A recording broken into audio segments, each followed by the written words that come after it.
சின்ன வயசில் ஸ்கூல் படிக்கும்போது நமக்கு மறக்க முடியாத சில நினைவுகள் இருக்கும்.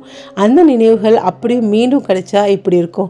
அந்த மாதிரி ஒரு மூமெண்ட்ஸ் தான் இந்த வீடியோவில் நான் உங்கள் கூட ஷேர் பண்ணியிருக்கேன். ஸ்கூல் படிக்கும்போது ஃப்ரெண்ட்ஸ் கூட சைக்கிளில் இந்த வீட்டுக்கு நாங்கள் அடிக்கடி போயிருக்கோம். நிறைய மெமரிஸ் இந்த வீட்டில் இருக்குது. அதுவும் முக்கியமாக இந்த கொல்லை பக்கம் என்னோடய ஃப்ரெண்ட்ஸ் கூட இங்கே கிடைச்ச ஞாபகம் மீண்டும் அதே ஃப்ரெண்ட்ஸ் கூட எனக்கு கிடைச்சிச்சு. கொஞ்சம் கூட மாறாத இந்த இடத்துல அப்போ நடந்த விஷயங்களை சொல்லி சொல்லி சந்தோஷப்பட்டுக்கிட்டோம்.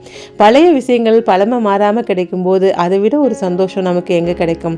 ஒரு சில இடங்கள், ஒரு சில மனிதர்கள் தான் நம்மளை மீண்டும் நினைக்கும் போது அந்த சந்தோஷத்தையும் கொடுப்பாங்க. அது மாதிரி இந்த இடம் எங்களுக்கு எல்லா கவலையும் மறந்து நாங்கள் மீண்டும் அந்த ஏஜுக்கே போய் நீ அப்படி செஞ்சிடல, நான் அப்படி செஞ்சேன்லன்னு சொல்லிட்டு அந்த மாதிரி பேசி அந்த உலகத்துக்கே நாங்கள் போயிட்டு வந்துட்டோம்.